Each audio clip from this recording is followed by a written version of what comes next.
Parizaad novel की कहानी एक लड़के के गिर्द घूमती है। परीज़ाद 12 अफराद के एक गरीब घराने में पैदा हुआ। वो एक स्याह फाम आदमी था और हमारे माशरे में स्याह जिल्द को बदसूरती की अलामत समझा जाता है। इसकी माँ ने इसका नाम परीज़ाद रखा, जिसका मतलब है परी का बेटा, और ये नाम शायद उसने इसलिए रखा कि इसकी माँ को भी कम्प्लेक्सेस थे। परीज़ाद अपनी पूरी ज़िंदगी अपने नाम की वजह से ट्रोल होता गया, क्योंकि इसका नाम इसकी शक्ल से बिल्कुल बरक्स था। परीज़ाद पढ़ाई में अच्छा है और पैसे कमाने के लिए अपने कॉलेज के बाद भी काम करता है, लेकिन इसका ख़ानदान अब भी इसकी आमदनी से मुतमईन नहीं है।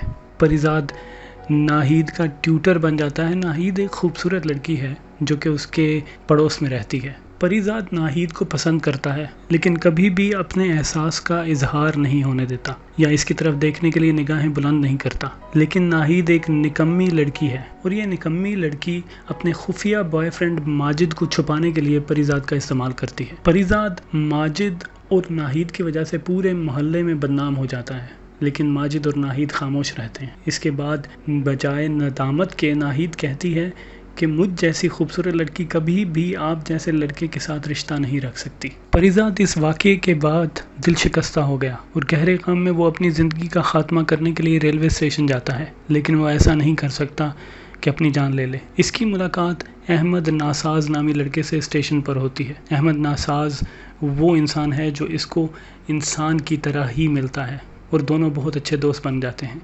नासाज शायरी में परीज़ाद की मदद करता है और रफ्ता रफ्ता परीज़ाद मशहूर हो जाता है, लेकिन फिर भी इसे अपनी शक्ल की वजह से लोगों के सख्त रवैयों का सामना करना पड़ता है। कुछ अरसा गुजरने के बाद परीज़ाद को एक और लड़की से मोहब्बत होने लगती है। इस लड़की का नाम लुबना है। परीज़ाद को लुबना पसंद है, लेकिन दोबारा जेब खाली होने की वजह से वो इसे हासिल नहीं कर सकता। लुबना की शादी एक अमीर आदमी से हो जाती है। नावल में इसके बाद बबली की एंट्री होती है। बबली जो कि एक टॉम बॉय किस्म की लड़की है और परीज़ाद एक बार फिर प्यार कर बैठता है, और हमेशा की तरह बबली को भी परीज़ाद पसंद नहीं होता और वो किसी और से शादी कर लेती है। अब परीज़ाद दिल लगाने के लिए और पैसे कमाने के लिए उस्ताद मस्ताना की वर्कशॉप में काम करना शुरू कर देता है। उस्ताद मस्ताना को शायरी का शौक़ है। इन्हें परीज़ाद इसलिए बहुत पसंद है।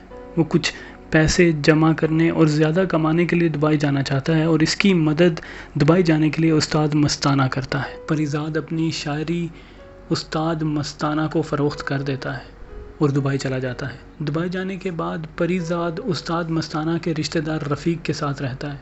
वो दुबई में एक हिंदुस्तानी अमीर आदमी बहरोज़ इब्राहिम के लिए काम करता है। बहरोज़ ने परीज़ाद की ईमानदारी का इम्तिहान लिया और वो इम्तिहान पास करके बहरोज़ का एतमाद जीत लेता है। बहरोज़ अपनी बीवी लैला का बॉडीगार्ड मुकर्रर कर देता है परीज़ाद को। इस बार फिर से परीज़ाद लैला की खूबसूरती और मासूम शक्ल से मुतासिर हो जाता है, जैसा कि दीगर तमाम खूबसूरत ख़वातीन इसकी ज़िंदगी में आई हैं उनसे भी। और लैला फिर से अपने बॉयफ्रेंड वलीद के साथ फ़रार होने के लिए परीज़ाद का इस्तेमाल करती है। इसका इल्ज़ाम परीज़ाद अपने सर लेने की कोशिश करता है, लेकिन बहरोज़ सब कुछ जानता है। बहरोज़ लैला को कत्ल करवाना चाहता है, लेकिन फिर उसे पुलिस गिरफ़्तार कर लेती है और वो अपने पैसे परीज़ाद को दे देता है और इसे पाकिस्तान वापस जाने के लिए कहता है। परीज़ाद पाकिस्तान वापस आ जाता है और अब वो एक अमीर आदमी होता है। जब इसकी जेब में पैसे होते हैं तो इसके बारे में लोगों का रवैया बदल जाता है। इस बार परीज़ाद एक और लड़की कुरतुल ऐन ऐनी से मिलता है। ऐनी को परीज़ाद की पोएट्री बहुत पसंद है और परीज़ाद इस बार सचमुच में मोहब्बत करने लगता है। परीज़ाद को ऐनी से इस कदर मोहब्बत होने लगती है कि वो सोचता है क्यों ना वो प्लास्टिक सर्जरी करवा ले, ताकि वो इस काबिल हो सके कि ऐनी उसे देखे तो वो उसे अच्छा लगे। लेकिन बदकिस्मती से ऐनी देख नहीं सकती। अब ऐसा होता है कि ऐनी को अपना एक कज़न अदनान पसंद होता है और अदनान ऐनी से मोहब्बत करता है। अदनान ऐनी को उसकी आंखों की सर्जरी के लिए ले जाता है और परीज़ाद एक बार फिर अकेला रह जाता है। अब वो स्टेशन जाता है और फ़कीरा से मिलता है और अपना वक्त वहाँ गुजारता है।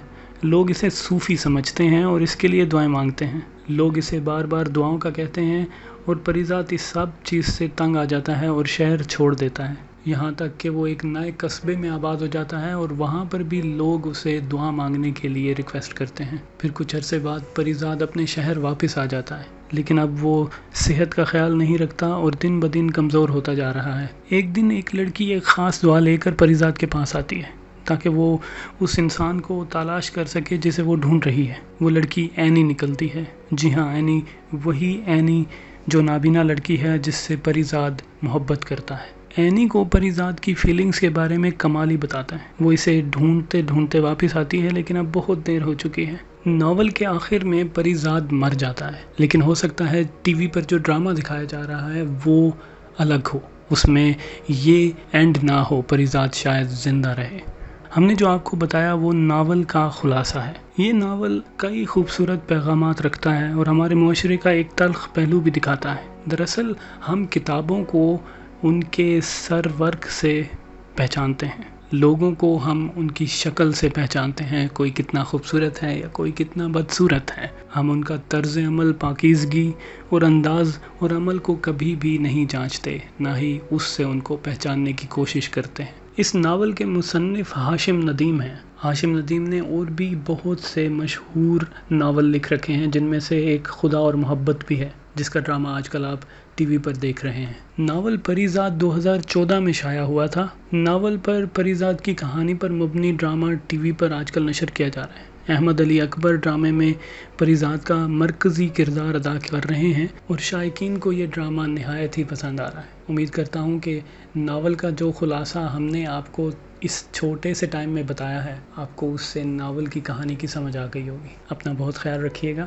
اللہ نگہبان۔